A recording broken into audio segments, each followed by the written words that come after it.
அஸ்ஸலாமு அலைக்கும் மக்களே, வாங்க இன்னைக்கு மெக்ரோனி பாஸ்தா, எகு மக்ரோனி பாஸ்தா, முட்டை மக்ரோனி பாஸ்தா எப்படி செய்யறதுன்னு பார்க்கலாம். குக்கர்லேயும் 1 பாப் ரெசிபியும் குக்கரை எடுத்துக்கோங்க. அதை நல்லா கழுவி எடுத்துக்கோங்க. நல்லா காயட்டும். குக்கர் காஞ்ச பிறகு பெரிய எண்ணெய் ஊற்றிக்கணும். ஒரு 4 வெங்காயம் 5 ஸ்பூன் எண்ணெய் ஊற்றிக்கணும்.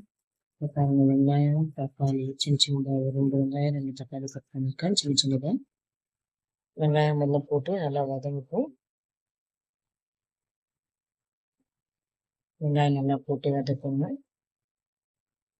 கொஞ்சம் கண்ணாடி பதம் வந்த பிறகு நம்ம ஒரு 1/2 ஸ்பூன் இஞ்சி பூண்டு பேஸ்ட் போடலாம். இஞ்சி பூண்டு பேஸ்ட் போடணும். இஞ்சி பூண்டு பச்சை ஸ்மெல் வர விட்டுட்டு அதை நல்லா மிக்ஸ் பண்ணி விடணும்.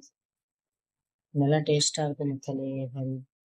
நல்லா டேஸ்ட்டாக இருக்கும் முட்டை மக்ரோனி பாஸ்தா. நீங்களும் ட்ரை பண்ணி பாருங்கள். இப்போ வந்து தக்காளியும் இந்த மாதிரி சின்ன சின்ன கட் பண்ணி வச்சுருக்கோம், அதையும் ஆட் பண்ணிக்கோங்க. 2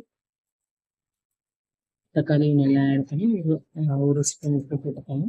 ஆனால் தக்காளி சீக்கிரமாக வேகணும், உப்பு போட்டால் சீக்கிரமாக வெந்துடும். அதனால் தக்காளியை போட்டு ஒரு சமச் உப்பு போட்டுக்கலாம். நல்லா கிண்டின பிறகு ஒரு சின்ன ஸ்பூன் மிளகாத்தூள், ஒரு 1/2 ஸ்பூன் மஞ்சத்தூள் போட்டுக்கோங்க. அதுக்கப்புறம் இது மீட் மசாலா இருக்குது என்கிட்ட. உங்கள்கிட்ட சிக்கன் மசாலா இருந்தாலும் ஆட் பண்ணலாம். என்கிட்ட மீட் மசாலா ஆட் பண்ணலாம். இந்த மீட் மசாலா டேஸ்ட்டும் நல்லா கொடுத்து மீட் மசாலா போட்டுக்கலாம். ஒரு ஸ்பூன். அப்புறம் மேகின்னு சொல்லி வரும், மேகி மசாலா, அது ஒரு ஃபுல் பாக்கெட் போட்டுக்கலாம். அப்படியே அது ஒரு ஸ்பூன் வரும். இந்த மசாலா போட்டு நல்லா மிக்ஸ் பண்ணிக்கலாம். நம்ம பாருங்கள், இப்போ மக்ரோனி வந்து ரெண்டு கிளாஸ் மக்ரோனி நான் எடுத்துருக்கிறேன். 2 கிளாஸ்க்கு நீங்கள் 2.5 கிளாஸ் தண்ணி போடுங்க. இந்த மெத்தடில் பண்ணணும், நம்மளுக்கு ஈஸியாக பட்டன்னு முடிஞ்சிடும் மக்ரோனி.